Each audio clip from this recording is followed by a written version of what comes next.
Hi, everyone. Good evening. Today is day 14.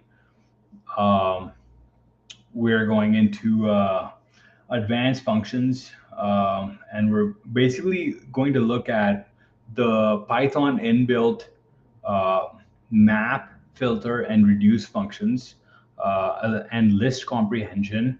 Um, and how to use those. So we already went over classes, inheritance, functions in those classes, calling functions and classes into each other, and how to call those functions, etc. Right. So we're going to go into day 14 now. Right. So make a new file here and start off with this.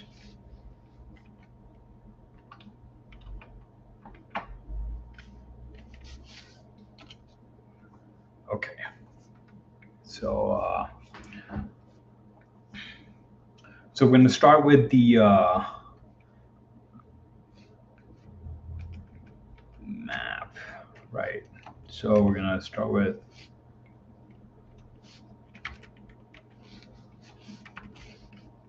function.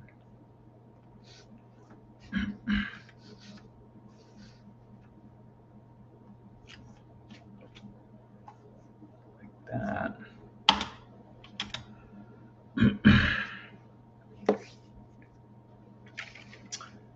Is for transforming each element, right? Let me. Conceptually, if you have a function and then you put the function with a list, it kind of uses both of them. With the map function takes the list, and each object inside the list, it applies the map of whatever code or logic that you want to apply against every element in the list, and then gives you a new object with all that logic applied to each element. Uh, so see an example of it, right? So an example would be, and this is just some pseudocode, right? So this is not the exactual the exactual syntax. This is not the exact syntax. So okay, and then we have a list inside it, hypothetically, with x1, x2, x3, right?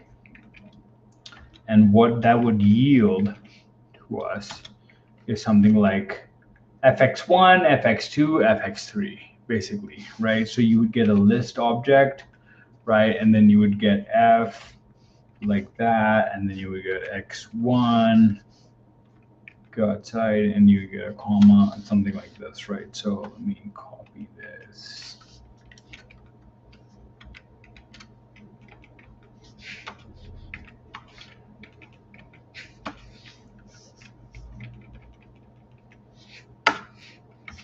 All right, so conceptually, this is the pattern that would happen, right? So you would pass to the map a piece of logic, and you say, hey, take this piece of logic and apply this to all three of these, and then you would get the functions applied to each individual variable inside a list because it's square brackets, you see? So that's what it is. So before we get there, let's kind of look at some basic quick list comprehension so that we get an idea of how these lists can be built in a comprehensive fashion, right?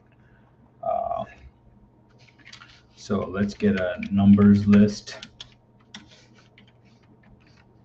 1, 2, 3, 4, 5. Save that, right? You could print out everything, right? But we don't want to do that.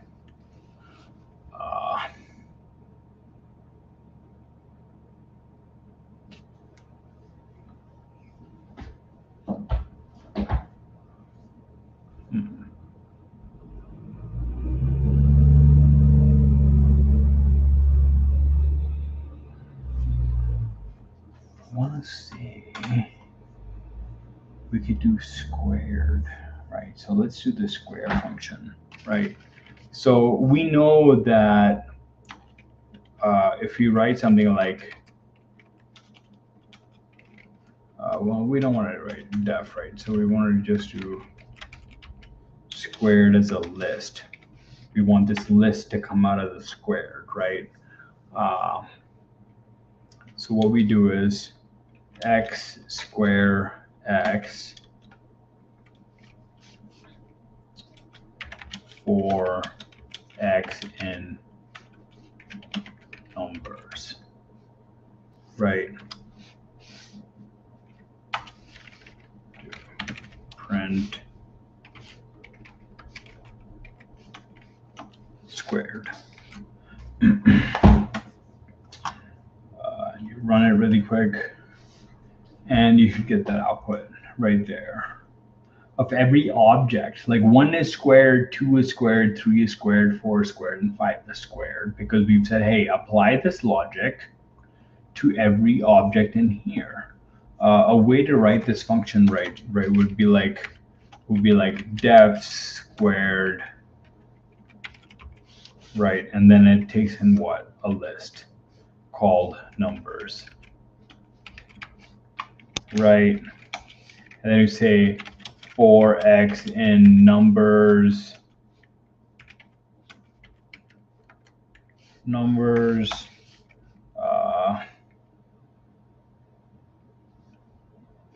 x square x, right? And that's equal to what? Y, right? So y is equal to this. Then we go to end, and then we do, and then we give an empty list outside here too, right? So we give the squared underscore 1 is equal to an empty list, and then we come down here, and then we go squared 1 dot append, right? And then we put y in there, or whatever, right? And then we would have to call the function too, right? So we do squared, we'd call that, and we'd go here, and we'd go in here, and we pass in numbers, like that, right? So we have all this code that we have to write in order to print out this thing. Or we could just go over here and we go print squared, right? Print squared.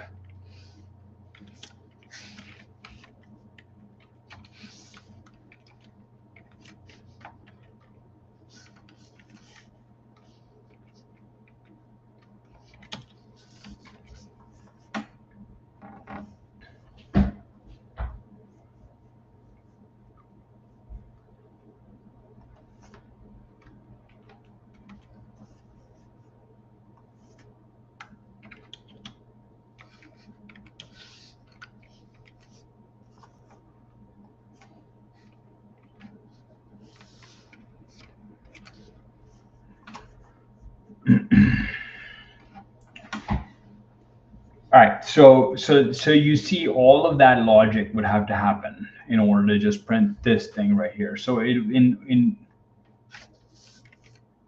theory, this is the fundamental way to do this, and you can do this with list comprehension in one line, right? So that's the power of that kind of list comprehension, right? The same thing you can do in like let's do even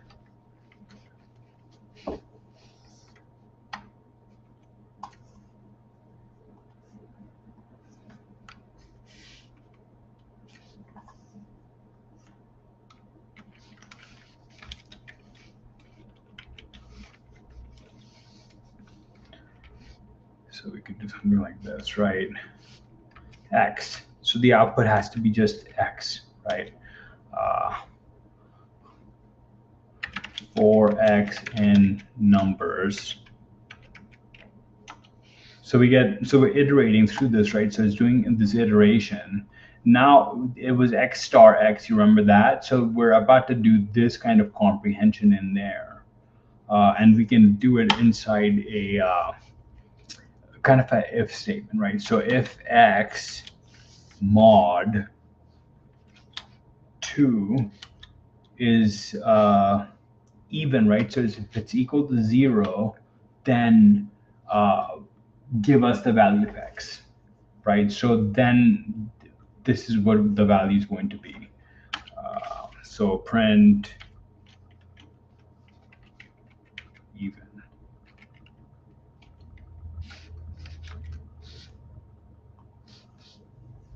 And 2 and 4, you can see that, right?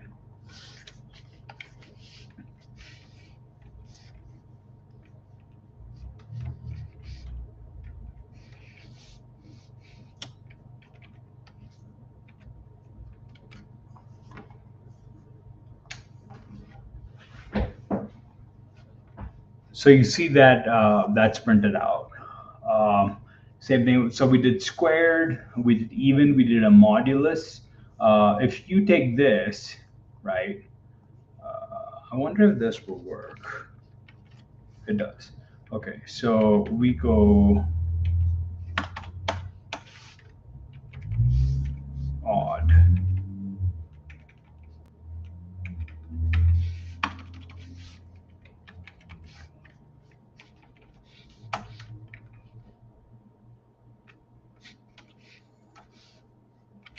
If it's not equal to 0, if the modulus is not, oh, so it will be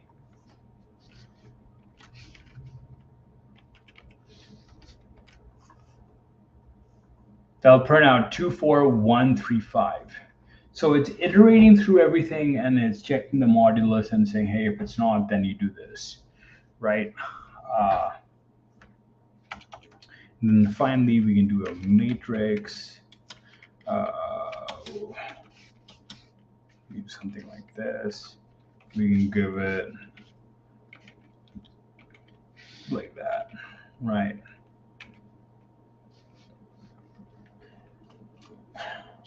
One comma two, 3 comma 4. Ooh, we need to give a space after 2, just because we want to remember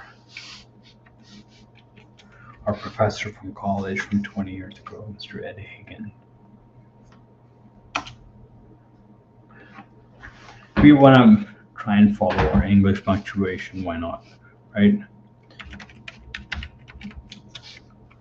And it's equal to this. So we want to give a list, right? So we want to create an item, right? For row in matrix for item in row. So that's a nested for loop, right? Print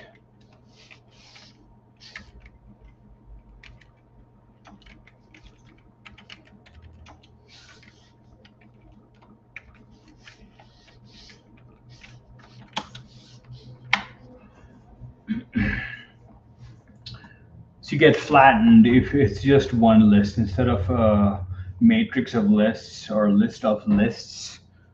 This is what's called a matrix, but it is actually a list of lists. So this is a list of lists, and we made it into a single list. All right. So that's some list comprehension right there that we need before we get into our map. Now we can get into our map. So let's do our map really quick, right? So let's do a simple, really simple square that we did in the beginning right here. But let's do a map with it, right? So let's take this again. Let's comment it. Well, I want to call it square. I didn't call any function square. I called this function squared, so we can call the one underneath square again. We can just copy this, bring this down here, give it, say, numbers 1, right? So it's a new list, and we can go, we don't have to give it more numbers, but why not? We give it 10 integers. Because they have no decimals after them, they're integers, right? The moment they have a decimal after them, they're going to float. There's a different access methodology to get floats, right? The .2f, for example, that gives you 2 decimal points after the float. Okay, so when we did squared, if I'm not mistaken, right? So let's write a simple, same function, right? So def square, and what does it take in? It takes in the where I'm passing the entire list.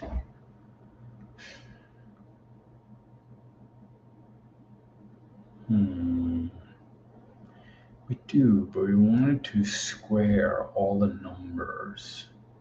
Okay, cool. I'm gonna give it this. This is how we're gonna do it. So we're gonna return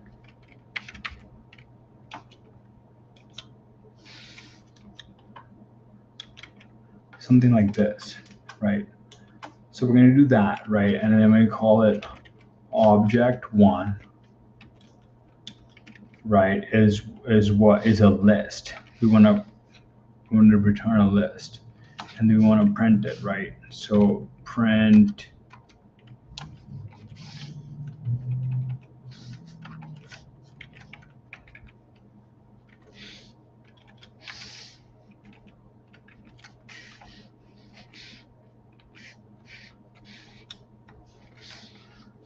we're going to print it like that, right? So the way to do it is we want it to be a list, right? So we can delete this and go list, right? And then we can go map, right? We want to map the square function to numbers _1. Okay, so this is us not having to write the square function again in here. And if we wanted to replace this square with a function, what we would do is we would use the lambda that we covered yesterday for squares. If you remember, we looked at 11. Do I even have it here? I can't remember where I used the lambda. Was it day 12? Look at lambdas. No, this was us writing files. It was in here. It was a lambda. Where did I use? Here it is. Square lambda. That right there. Lambda x is equal to x squared. Like, you can just directly use that as well in here.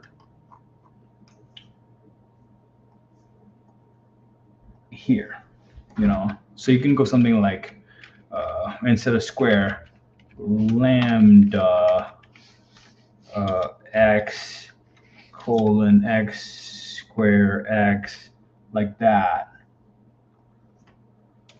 and like that, and that would work too, right? Just like that, and you see what it did, right? It squared every item. 1 square is 1, 2 square is 4, 10 square is 100, 9 square is 81, and it used the lambda right there, right? So you could do it like this, or you could just put in square,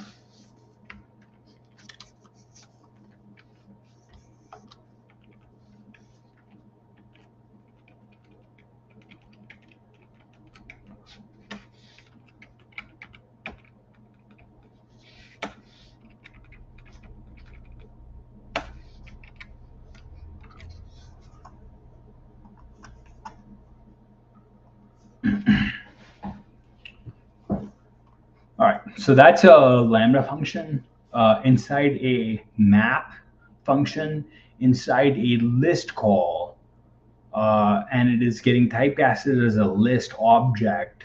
So that's an advanced function, right? It's using the Python built-ins instead of writing some complicated function, right? You can write some math or some complicated algorithm, and that can be a function as well. Or you can do these. You can use these inbuilts to get around, and hackily get outputs that you want. And like this is a great. You could use random, and you can generate hundreds and thousands of lines to millions of lines of data quickly with random generators, for example, right? Or with different kinds of function calls. So you can do that. So that was map, right?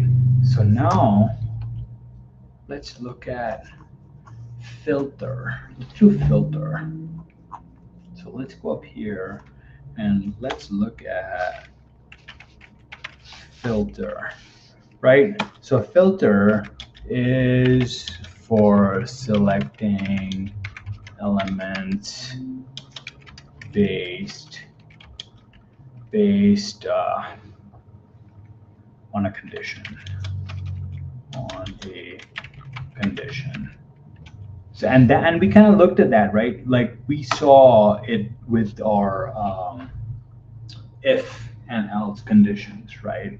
We've already looked at conditionals on day 8 and 9, if you remember. Like these were all conditions. Like we built this dictionary out, and then we ran these if else's on booleans, on combinations of booleans and integers and floats, and hard-coded values, and lists, right?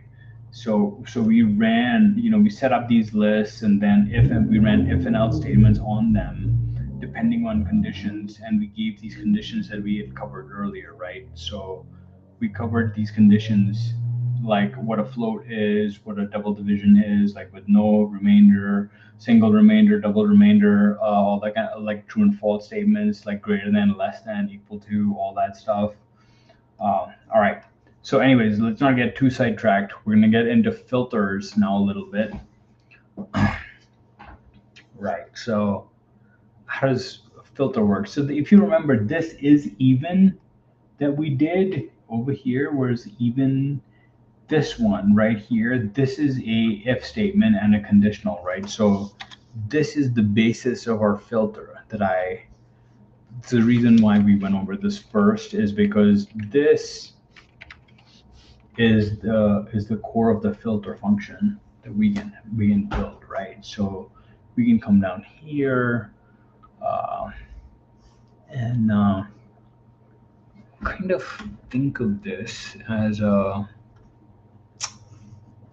want to write some pseudo code out here for filter, like I did for map, right? So let's go here. Let's blow that away. So what it would be like is we already have filter here. We would give another list in here, and we would go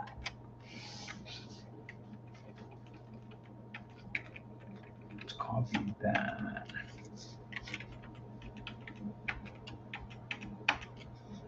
Like that, right? And it would be an output would be like that, right?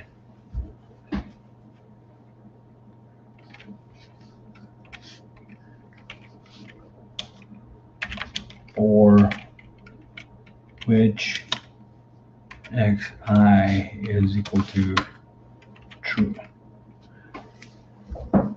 So that makes sense, right? What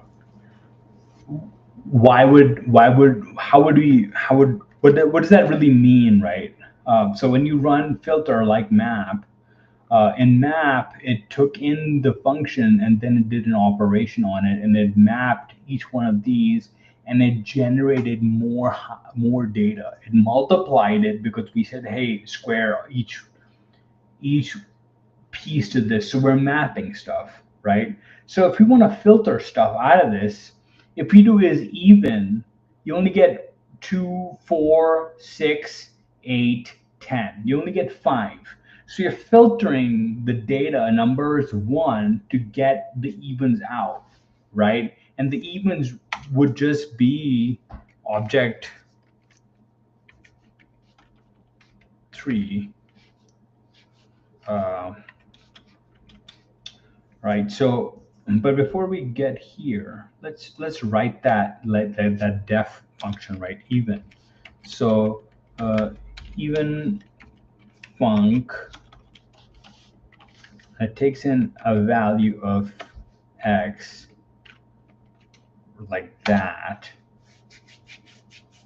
and does an if statement. So it's iterating through it, right?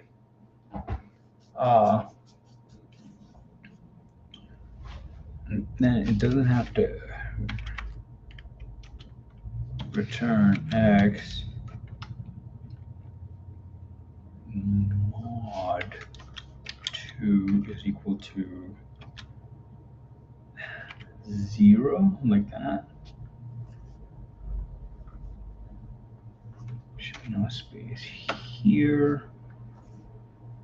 Okay. All right. So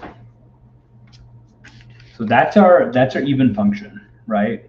And then what we can do is we can call an object. So we would just go up here. Let's just copy this. Let's remove this here. Let's call it object 3. We want to produce a list of even numbers, and we want to use the filter, right? And we want to use the function that we just wrote, even func, right? And we want to use it against the numbers list that we have up top, right? And then we want to print out object 3. So let's go print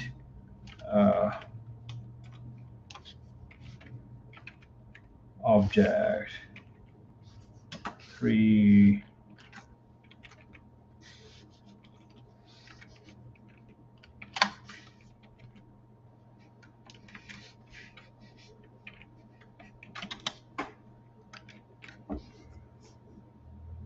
what is the hotkey to run a file?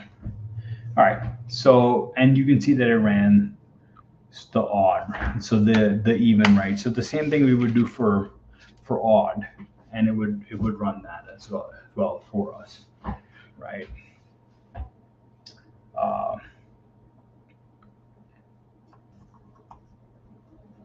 And we could write, so the way this did x squared over here, we could give the lambda as x modulus 2 is equal to 0, right? So let's just do that really quick.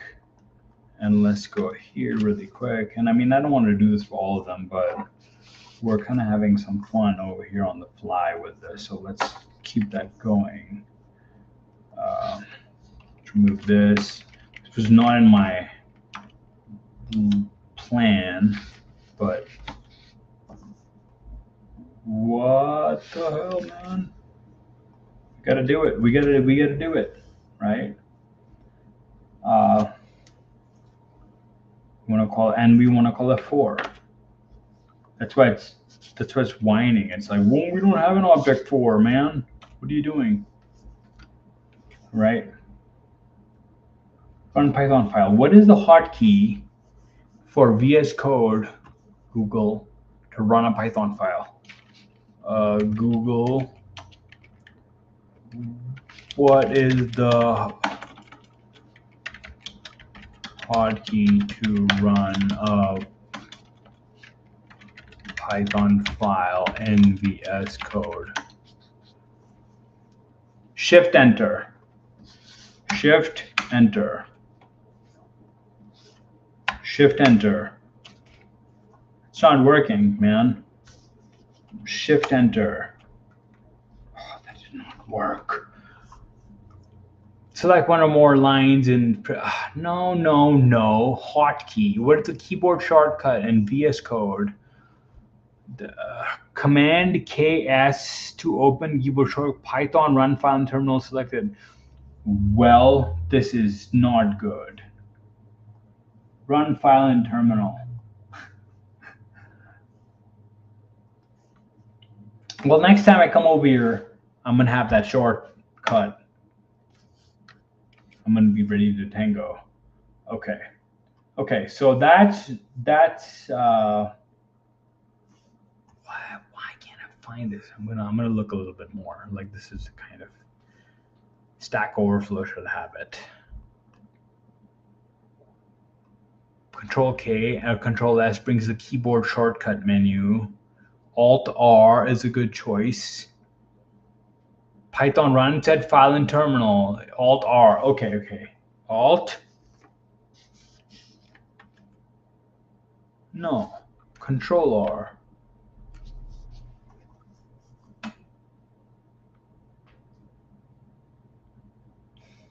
It's a total fail.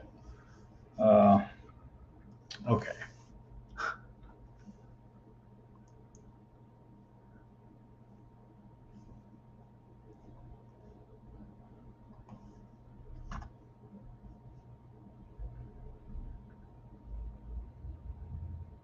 Control Enter. Control Enter. Ooh, no, that opened another one. Control Enter. Oh, it opens it in an interactive session. We definitely don't want that. We're happy with this. Okay. Anyway, so we figured out how to so the way you configure this is you create a virtual environment and you go in the top right corner and you can click this button and it runs the file over and over again for you, the file that you're on, by having a launch.json. It says run the current file or whatever, and you hit Control-Shift-P and you select the Python interpreter, and then you enter the interpreter path and you actually find the actual interpreter that you want to use, right? Like you go in here, and then you go into bin, and then you go into Python, not Python 3, but Python, and it selects it down here or whatever. I'm gonna do this because whatever, here. So if you type in where Python, it'll give you the interpreter.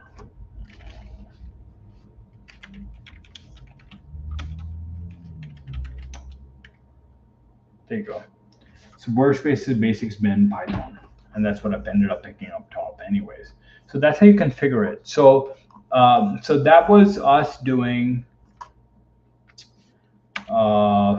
filter. Is there anything else I want to do about filter? Can we do anything else for filter? Oh, we did evens already. That's enough. We can do this for odds as well. So whatever this logic was, you can do this logic for not equal to. We can do okay. So you just do this. You do this. You do 5, 6 modulus not equal to, right? And then you go to odd func, right? And you're like, oh, well, we don't have an odd function. Yeah, we do. Now we do.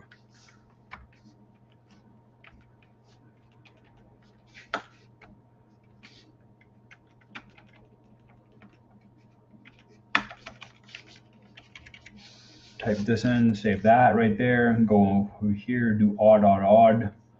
This is this. This is 5, 6, 6, 5, save it. Okay, so takes in the list, does a non check, it's odd, it's going to print out the odd numbers onto the console, and that's that. Even, odd.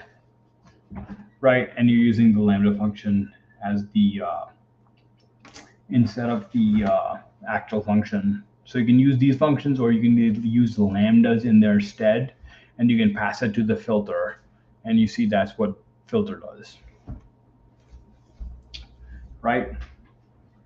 So it returns an iterator yielding those items of iterable for which function item is true.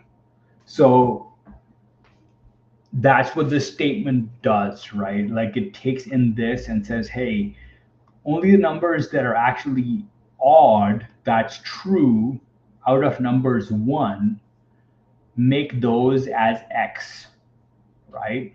And then put them inside a list. And that's what you got. You know, if you run data types on these, it'll say a list. We can do that too.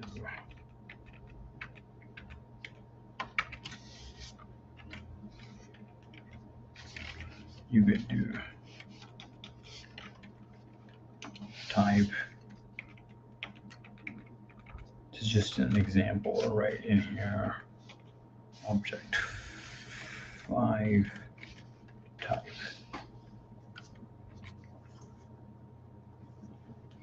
And it prints out that right there. Okay, so we've done filters. Let's do reduce now. So this is the final part that we have to cover. Is reduce. What is reduces deal, man? So if you have this entire list right here, right, and you want to multiply each one, that's reduction, right? 5 4s are 20. 20 into 3 is 60. 60 into 2 is 120. 120 into 1 is 120. So if you took that entire numbers list and you ran the reduce function, if I can type, if you ran the reduce function on it, it would just give you 120. That's what it should say, right? So reduce is for combining elements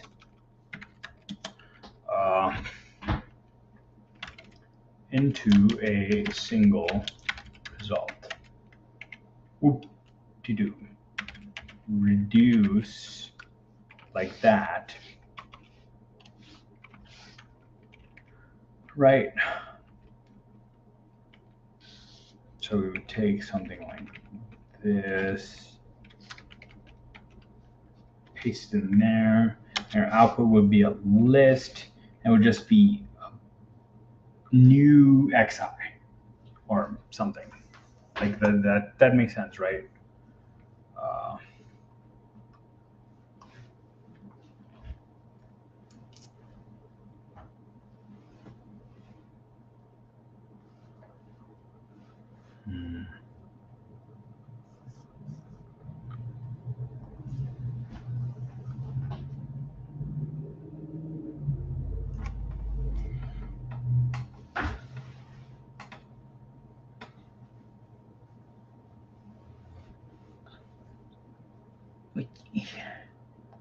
Do I want to? Yeah, that makes sense, right? So you do this.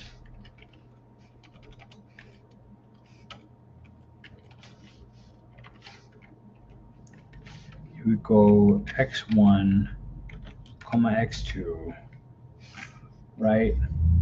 And then give it another one in here, and then go x3, like that.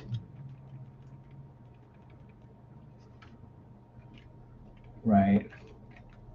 And then if it was like this, you would give it x4, another one like that.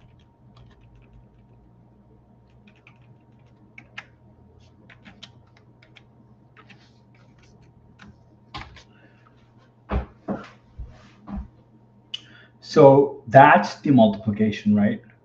4 into 3 into 2 into 1, or whatever, right? So we can even give it x squared. Why not? Why not go all the way, right? And put another bracket here. Go to your end. Go inside. Go inside one more. Put another bracket. Go in here. Go space x 5. Right. So that's what the reduce function would do. You would give it a lambda or the actual function, and then you would give it a list of data that you want the function to act on, and it would give you the output. That's how it would work, right? So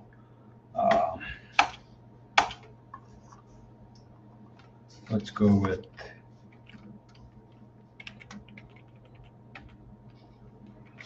that.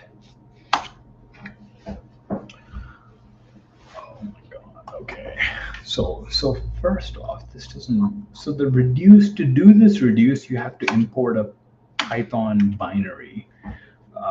You have to go import functools.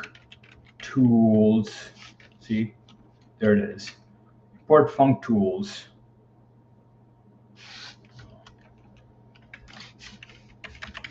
From functools.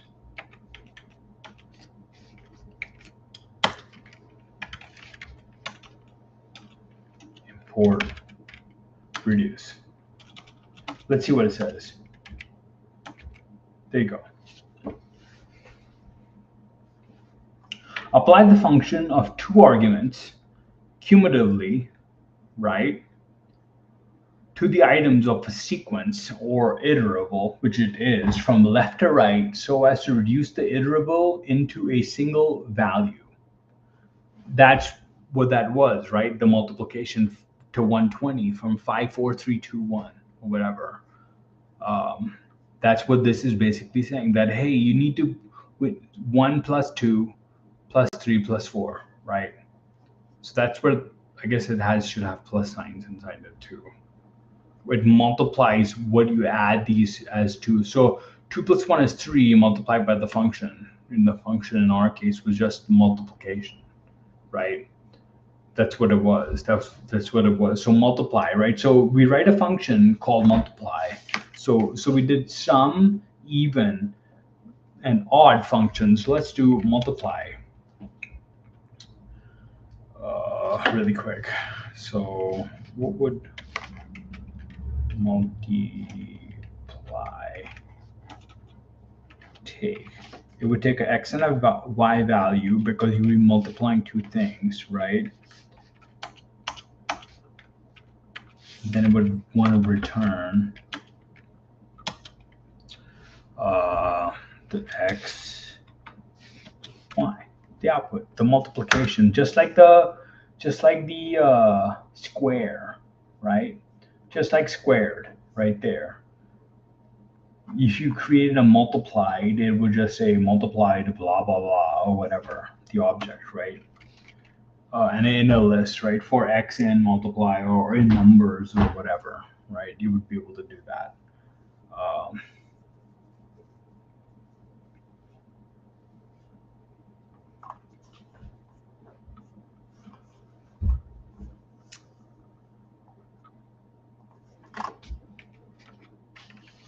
Check 7. Right. So we would want to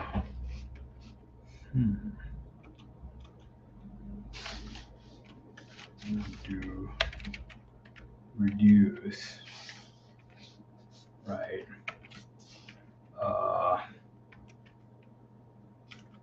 Multiply like that.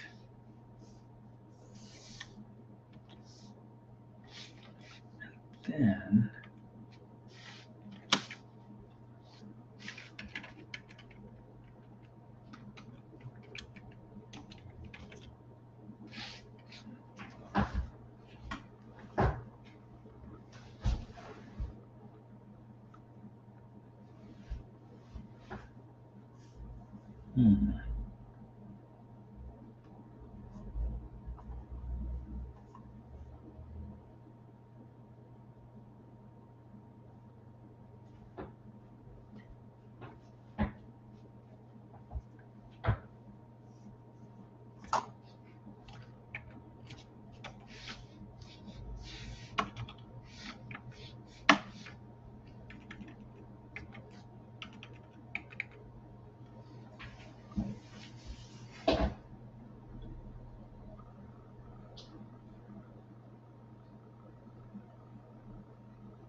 from functools import reduce. This is not taking this.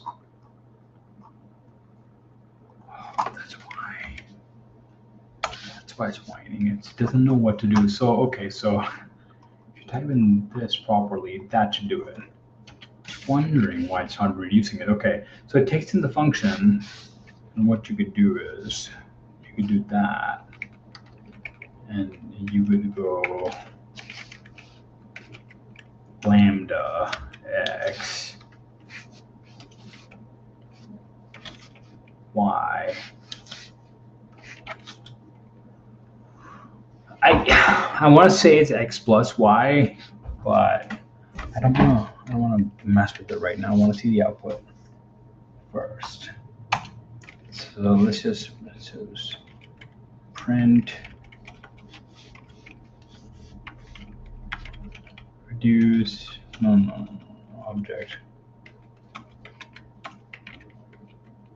object 7.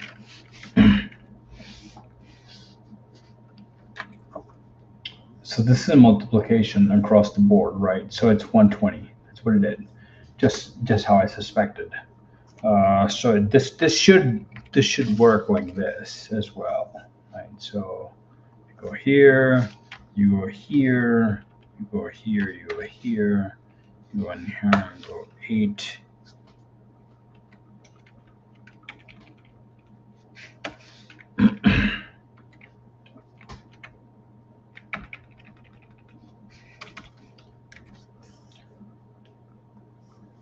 Okay, so you see these two numbers that are printed out.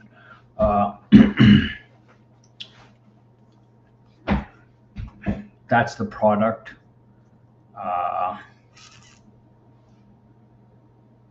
Sum total. That's what it is, man. That's what this is. That makes sense, right? So if we go over here, this would just give us the total of x plus y.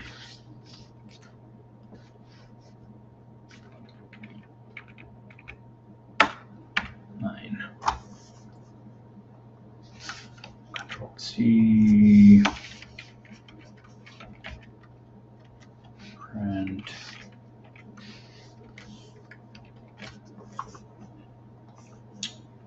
All right, so that adds up everything that's inside this list right here. All of these numbers. Oh no, 1 through 5, sorry. It adds these up. So that's 15 for numbers right here.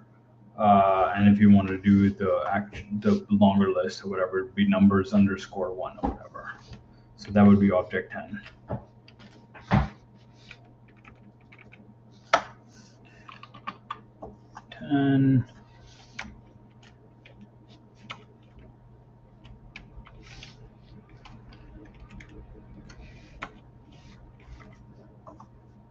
Here. All right.